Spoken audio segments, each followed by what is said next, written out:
Hey everybody, this is Nick Federoff, and I'm at a place where you're not invited to come.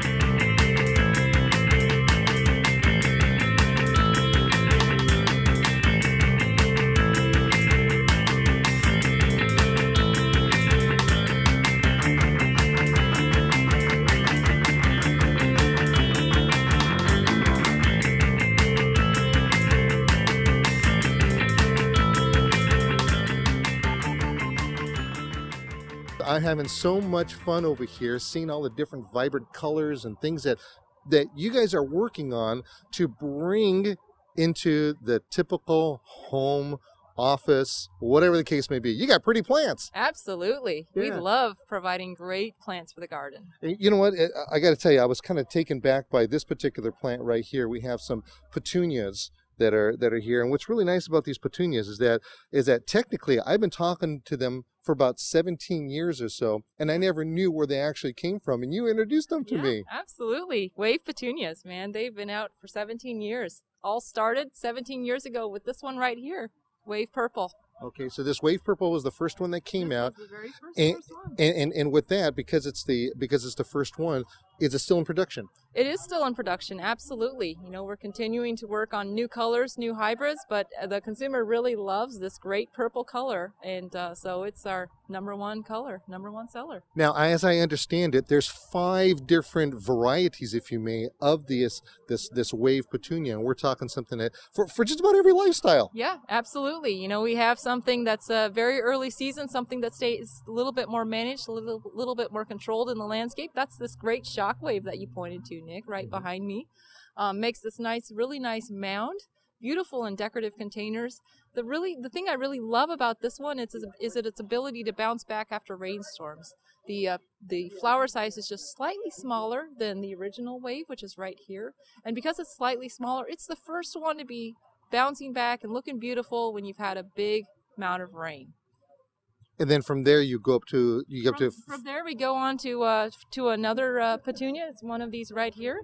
This happens to be the Easy Wave Burgundy Star. The great thing about Easy Wave, it's got a little bit more spread than the Shockwave, but it's got the largest color range. So this one is what I call our workhorse. It actually works in containers and hanging baskets, in the ground, just really nice for overall usage. And from here, we go a little bit further to this product called the Tidal Wave, of which I don't have an example for you. Well, that's it. Well, it's huge. It's about that mammoth. big. Yeah, exactly. It's one of those that goes way up the wall. It's one of those things you plant next to it and you just get back and watch it grow. That's my personal favorite because it just takes off and it makes me look like a gardener, even though I'm not that good at gardening. So I love it. Well, speaking of personal favorites, and then you have one more you got to talk about, but I've got to talk about these pansies over here because they are, and though today I am wearing socks, they do knock my socks off because you guys are doing some really stuffed things because they are cool waves. That's right. You're right. You know, when we brought out the Wave petunia 17 years ago, the only thing the consumer knew about was the standard, more upright petunia. They just went upright. They really didn't spread. They made kind of this mound in the basket, but that's really it. And at that point in time, the consumer is like, why would I possibly need this spreading color? You know, why would I need this easy spreading color, this Wave petunia? Now, 17 years later, the consumer can't even think about what my garden would have looked like if I didn't have a spreading petunia.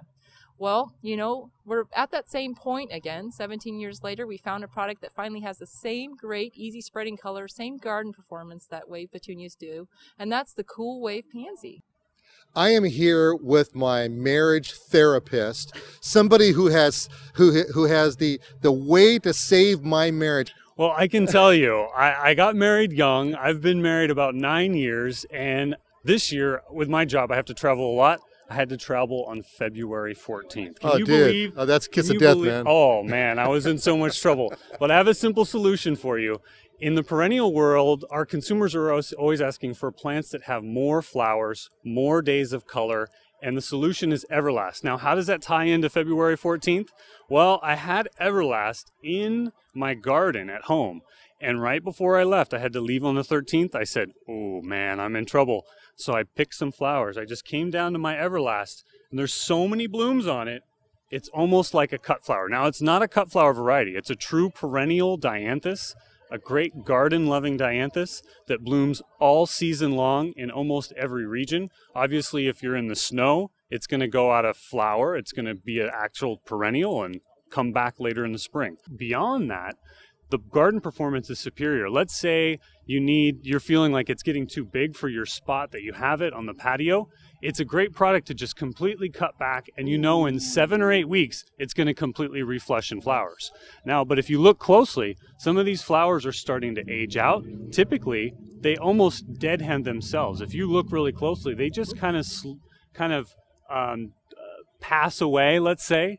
They pass away and disappear underneath, and you have so many continuous buds coming that so we don't have to worry about deadheading. You don't have to. This is like a self-deadheading product.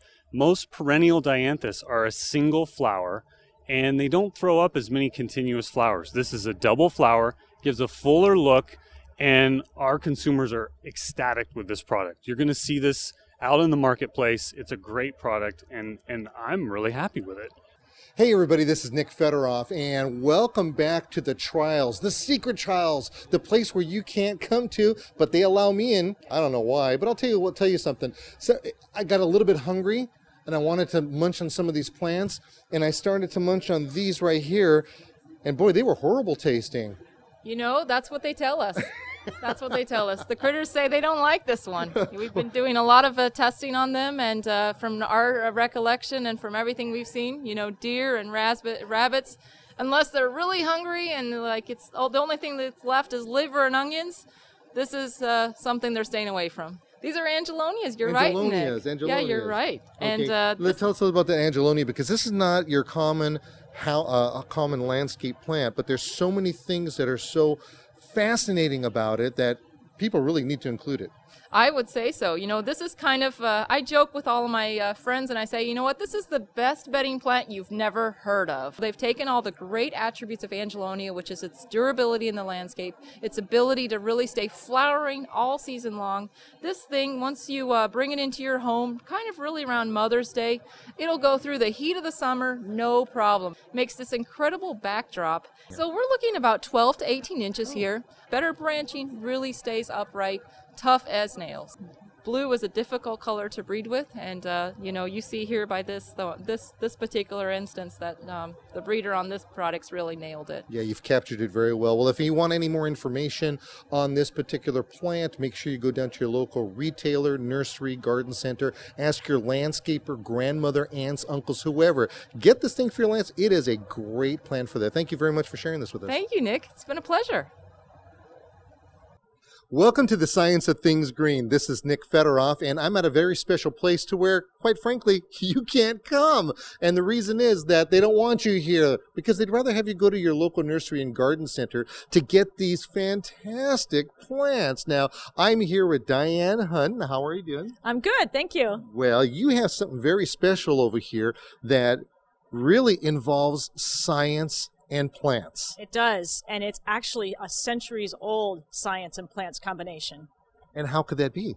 I mean, it just looks like a tomato plant. It does, but this is a very special one. This is a grafted tomato plant. Grafted. Now, grafted, we normally think about, grafting maybe avocado trees together, or maybe we want to do something else, like maybe put an apricot and a peach and a pear and a lion and tiger and bear, oh my, all together. Who knows what? You put it all together and you get something different. But this is totally different. I've never heard of this. Well, it's the same technology. It's really about combining two things together. So with tomatoes, what you want to combine is a great performing plant with a great tasting plant. So you still have your scion and you still have your stock, and you're marrying them together. Yes, and actually what we've done in this case is your rootstock, the base of it, is a highly disease-resistant, very tolerant hybrid tomato, and that's going to give you the hardiness in the soil. It's going to give you all that disease resistance that you need. And then we've grafted on top of that the scion, a very, very wonderful tasting heirloom tomato. Okay, now I'm looking right over here, and we have this little, I'm going to call it a mess, but that's where your graft is, actually. That's the scar. That's the grafting line right there. Okay. And it's actually really important when you plant these to make sure that you keep that grafting scar above the soil line. Okay, so every time you've watched me and I've talked about this different types and styles of how to plant, we're going to throw that all out the window. We're not going to bury this any deeper. As a matter of fact, your instructions actually pretty much detail all that on there. We do, and it's very important for you to know that, because if you do plant that scar below the soil line, you're going to lose that disease resistance of the rootstock. Ah, very good point. And then it's just going to revert back to the other plant, and Right. you've wasted your money, and who wants to do that? Well, and actually the reason why this is a good value for your money is that you get that great tasting heirloom with probably about 50% more yield because of the disease resistance in the rootstock. Ooh, nice. So we're maximizing our bottom line over here. We are, and we're maximizing flavor because you're going to get tons of great tasting heirloom varieties and favorites out of this grafted tomato.